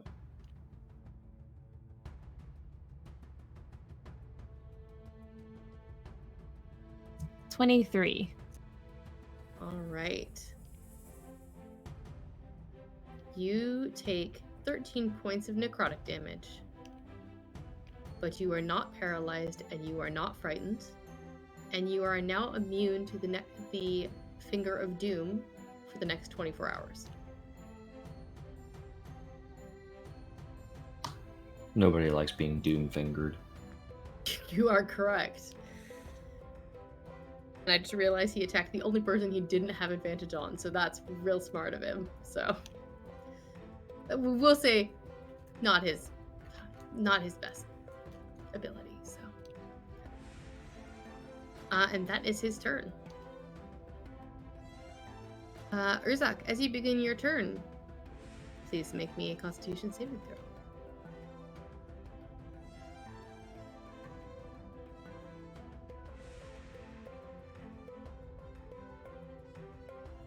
13. All right, please take 10 points of necrotic damage. Okay. At the beginning of my turn, I need him to make a dex save. Okay. 14. Please take 4d6 slashing damage from whipping tree branches. Ooh, I would love to.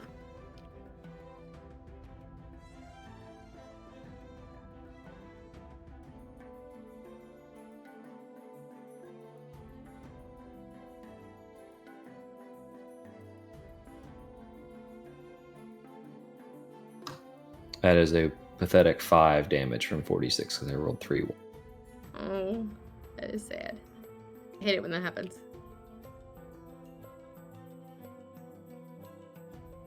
Alrighty.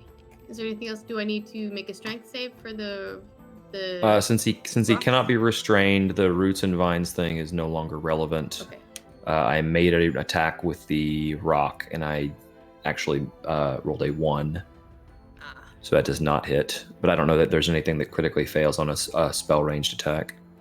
No, I'm not making Okay. the That was concentration. I am also for my turn going to cast Mirror Image to make myself Ooh. harder to hit. Very cool. Excellent. That is my turn. Fantastic. Okay. Jaffer, please make me a Constitution saving throw. 10. Please take 10 points of necrotic damage.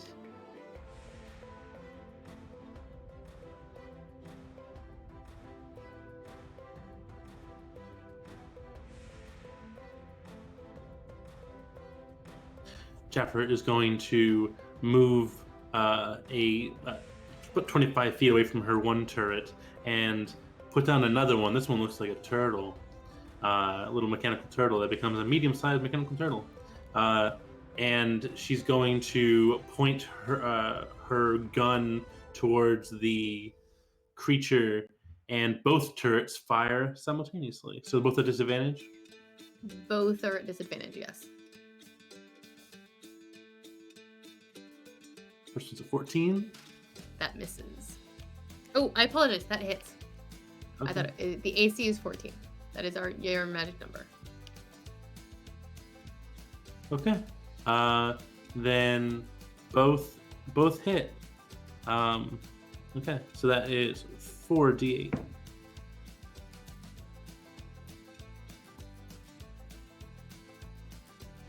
Fortune, if you would like to pre-roll, you can. No, now that you know what the AC is. AC is 14? Yes. Okay. That is 14 points of force damage, and it's moved like 5 feet one way and then 5 feet another way, as it's just kind of like knocking it back with these force ballista. Okay. It does not like this force damage that you are doing. Not a fan. I don't like necrotic, so it's fine. End of turn.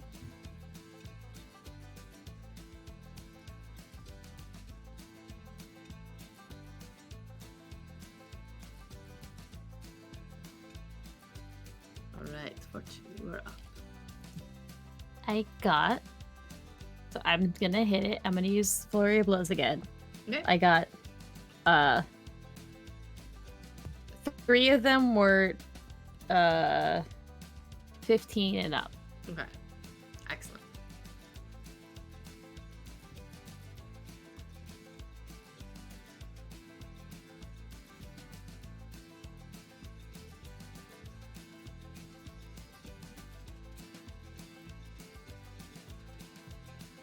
For a total of 27 damage.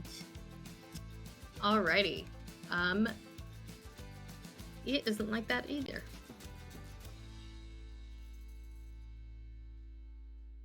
I think I'm gonna try the Stunning Strike again. Alrighty. One more time. What was it? You needed a strength or a constitution? Constitution. That is an 18. It just makes it. Alright.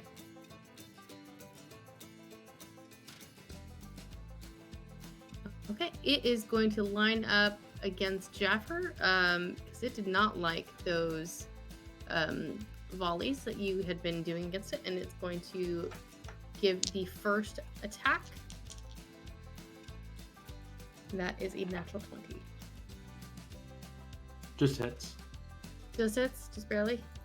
Alright, 1 second while I do a little math here.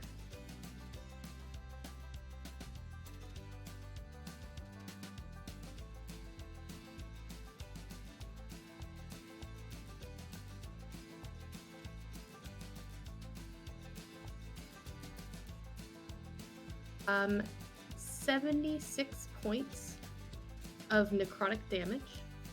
Uh-huh. And Jaffer And goes invisible. Maximum hit points are also Uh-huh. reduced by that amount. 76. Gotcha.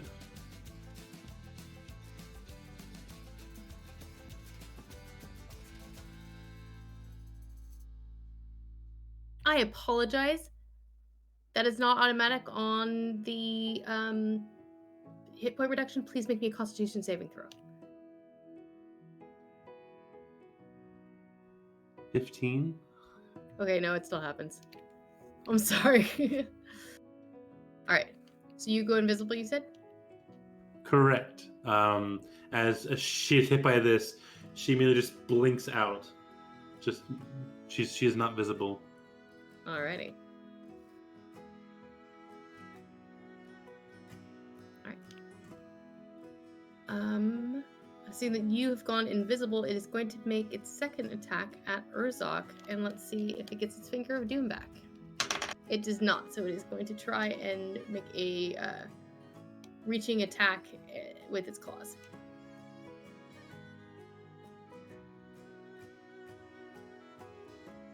Does a 16 hit you? Only just, but instead it hits one of my duplicates. Oh, excellent. What happens when your duplicate is hit and takes damage? It is destroyed. So your duplicate blinks out of existence. Correct. Right, and that is its turn. Okay. Arzak, please make a Constitution saving throw as your turn begins.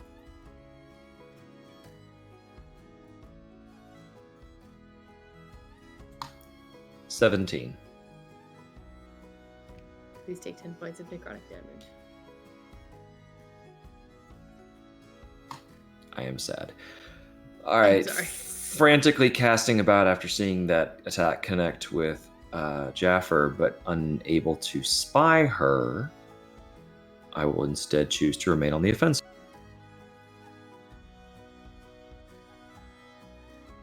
Actually, I say that. Describe the attack one more time that hit Jaffer.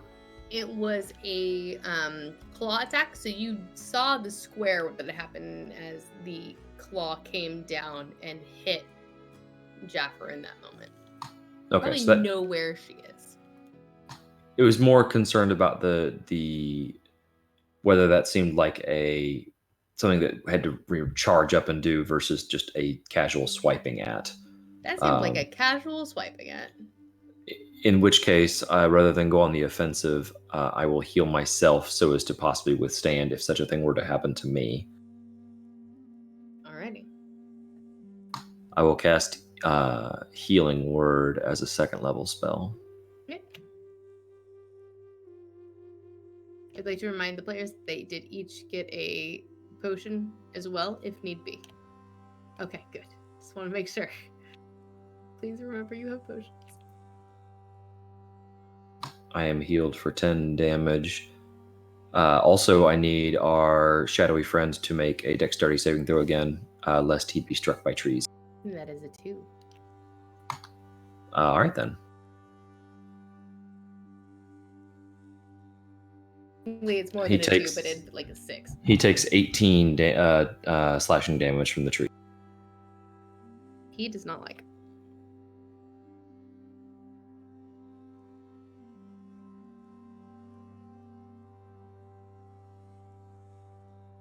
He seems to be getting Does frustrated. Does a 17 hit him? Yes, his AC is 14.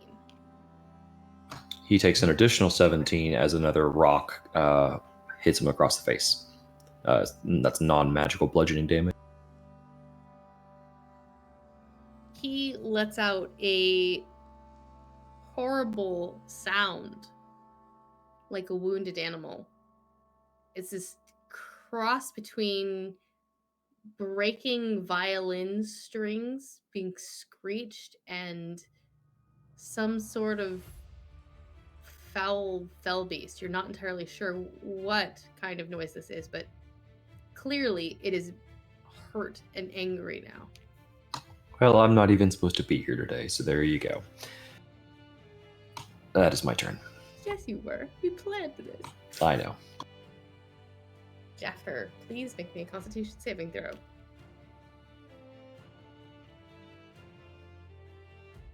$14. Please take 10 points of necrotic damage.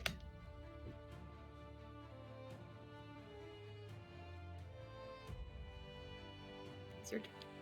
Does Jaffer see anywhere that she can go to be out of sight of this thing?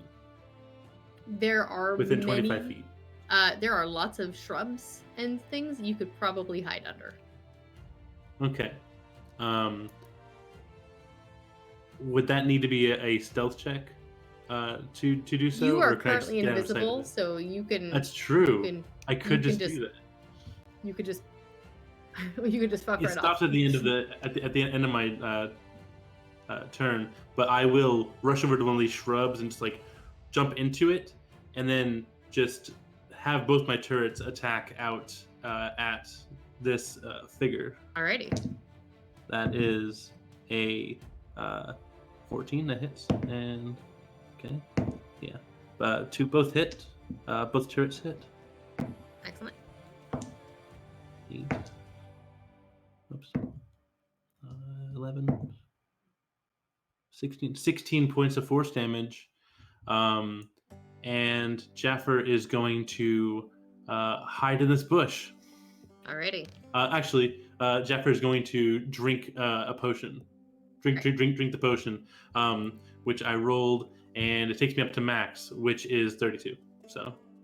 Nice. Yeah. Me too. End of turn. Alrighty. Fortune. Okay. I'm gonna use flurry of blows one more time. Alrighty. 3 hit. One of them was another nat 20. Nice.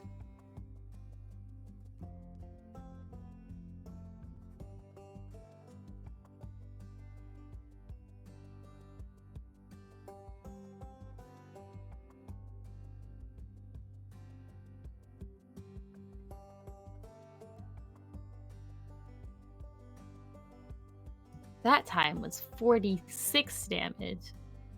46. Alright.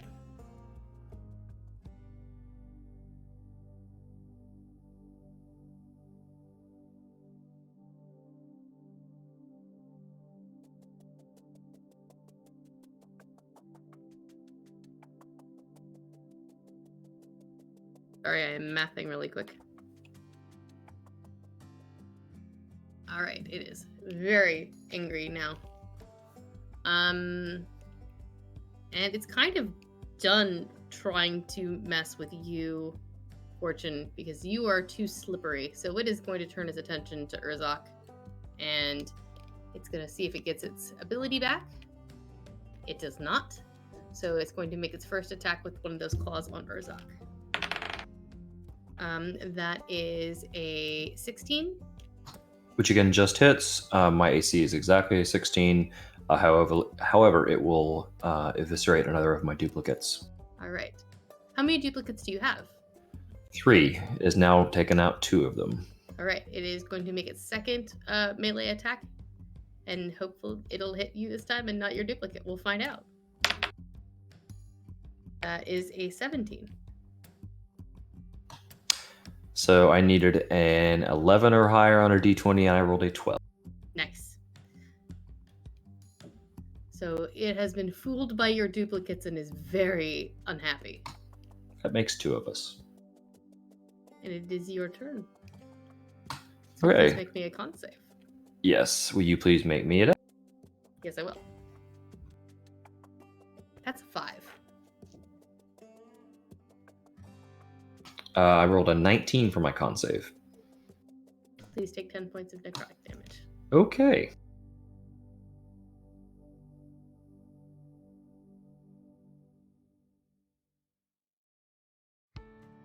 Please take 19 points of slashing damage from the trees.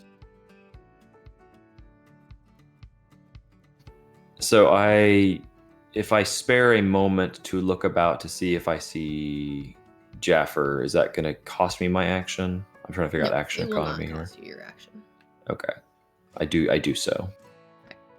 Go ahead and make a well, you didn't stealth at the end, did you, Jaffer? You just hid? No, I couldn't have. Yeah. Alright, so go ahead and make a perception check to see if you see her.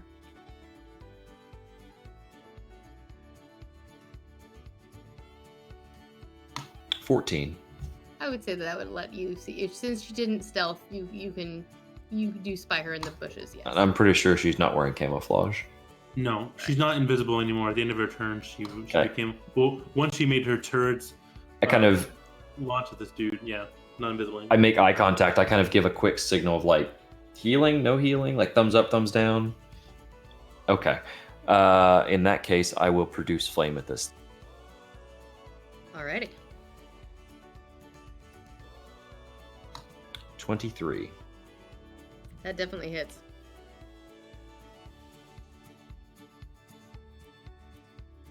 $16 fire damage. Alrighty.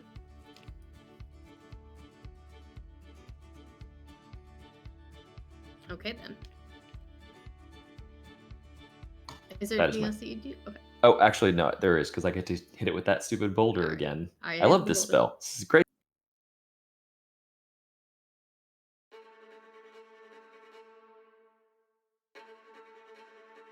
That is only a 10, so I do not hit it. Alrighty. Jaffer, please make me a Constitution saving throw.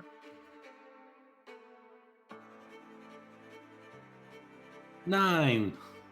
Please take 10 points of necrotic damage. 9 or 19, it doesn't matter, Zach. Just take the damage and move on. Right. I promise there is a number that will make like you stop taking it. I promise. She's proficient too, which sucks. It's like... Schrodinger's D20. Oh, Okay. Urzak can see, after Urzak can see where she is now, her little hand pokes out with her wand, and she begins to wave it in the air as she uses 6 charges of her wand of fireballs and casts a big fireball. Has to make a dexterity save, DC 15. I rolled that in that is a natural 1. Hey. It takes 44 points of fire damage. Hashtag get wrecked.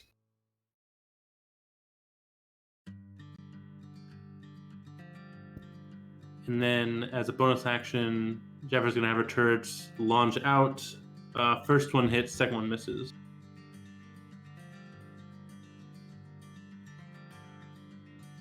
$12 points of force damage. All right. This thing, the smoke bits are just kind of sloughing off of it. It seems to be starting to dissipate as each hit takes away more and more of this form. And Oh, sorry, go ahead. no, end of turn. You're good. Fortune.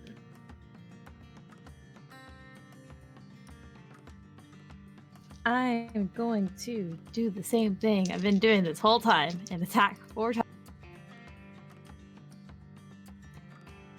Okay. 3 hit. The other one was a nat 1. I'm either hitting or I'm missing it very badly. Well, he ain't missing you at all. 29. Alrighty. Okay. That is... Okay, and then it's his turn. Alrighty. He looks about and he is going to try and hit Urzok again because he has been so difficult. Oh no, but I'm out of duplicates. Oh no! That is a 16 plus 12. Enough. Yeah, I think that hits. All right, please make me a Constitution saving throw while I roll this dice. That is a non-natural 20. All right. You take 31 points of necrotic damage, and your hit point maximum is reduced by 31.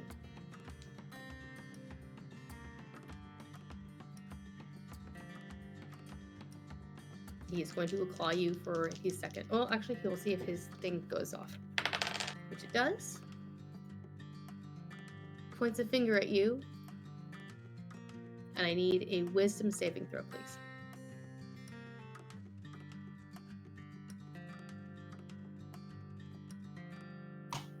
$19. Take 26 points of necrotic damage.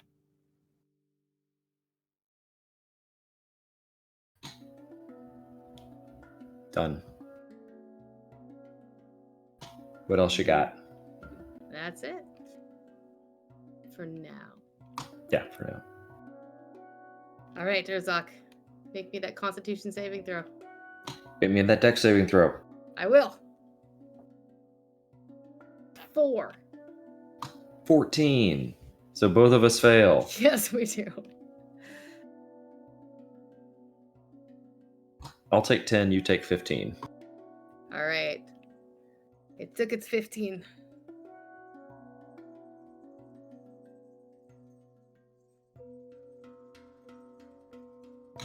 I'm going to Misty Step out of its range, out of its melee range. Okay. I wonder why I didn't do this last round, but here we are. That's okay.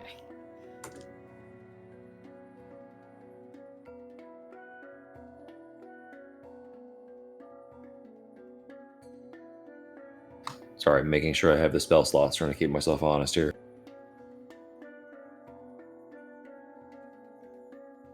Okay, and as a bonus action, I will hurl a rock at it. Okay.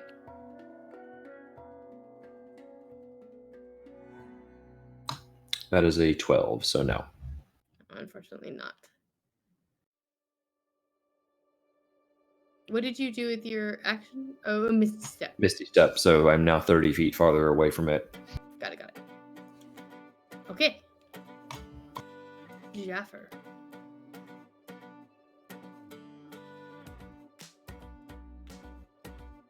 That's a 19 on my con save. Take 10 points of... Okay. Oh, I'm sorry. No, you're fine. I feel so bad. Jaffer is going to point her wooden gun out, and a little arcane circle appears at the end of it, and then it begins to glow white hot as she casts a 4th level fireball at it. Alrighty. Dex save DC 18. That is another natural one. I have rolled so many natural ones tonight. Ugh. Don't stop now. I don't know if I need to make it because I don't know if I'm in range because I'm hitting it, but I do have evasion and did get like a It is 20 something. Huge. You don't. It is a huge Yeah. creature. It's really She's easy aiming for above him- its head. for her to aim above your head. I'm also resistant to fire damage. I'm fine. 33 points of fire damage. Please describe how you kill this Nightwalker. She's going to, as she's charging up her from the bushes, her little explosion thing, it's going to like notice her and point towards her with its finger. It would have killed her if it had done that thing again. Boom, big bad on her. But she hits it, and the streak goes through its hand, like separating it in the air, and then it explodes against it, causing only its like lower half to still be there. The rest of it is just like dissipating smoke. Very nice. As the last tendrils of smoke blow away in the wind, Fortune, you feel a slight pressure on your shoulder as Crackers lands comfortably in his usual spot. Urzok, Coral comes up behind you and slips a hand in yours, giving you a warm squeeze. Thank you. And Jaffer, Gulen comes over and nearly bowls you over with a hug. Thank you guys. That was a lot. And so you all rest in the shade of this tower that you know inside waits not only Granny Nightshade, but the Death Knight of Rinth. And a ton of air shale. The very things that stand between you and saving Saltmarsh and potentially the entire kingdom. And who knows, maybe even all of Vale. But that's a story for next week. Thank you, everybody, for coming out and watching tonight.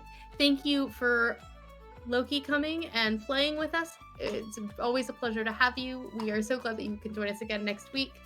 Thank you guys for being willing to push through. Being down so many players, it is very difficult, but I am so glad that you guys were able to go ahead and say, let's do it. And thank you guys for coming and watching and sticking around. Really quickly, I'm going to go around and have my players introduce themselves again, say where they can be found. And then for anyone who's interested, we will be hanging out in the Nerdsmith into the Nerdsmith Discord for the next 15 or 20 minutes if anyone has any questions or would like to chat with us. So take it away, Zach. Hi, I'm Zach. You can find me on Twitter at DuskFayDruid. You can also find me on the Nerdsmith Discord, where I run one-shots. Excellent. Fortune. I'm Jay. You can find me on Twitter at Jay with 2 Y's TXT. I post art and things over there. And of course, Loki. You can find me on Twitter at LokiSooner. And I show up here occasionally when they deign to have me. Thank you again. It was a great pleasure. And I am Tessa. You guys can find me on Twitter at Sucky Dreams or on the Nerdsmith Twitch channel. You can also find me every Tuesday night on Shenanigans, which is starting season 2 very, very soon. Do not worry, there will be some one-shots in the meantime.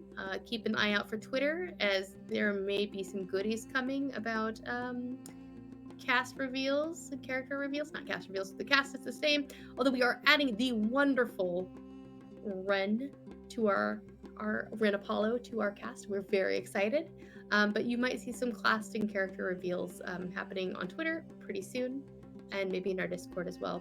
Thank you to our production team for keeping us running smoothly behind the scenes. Thank you, Logan. We could not run this without you.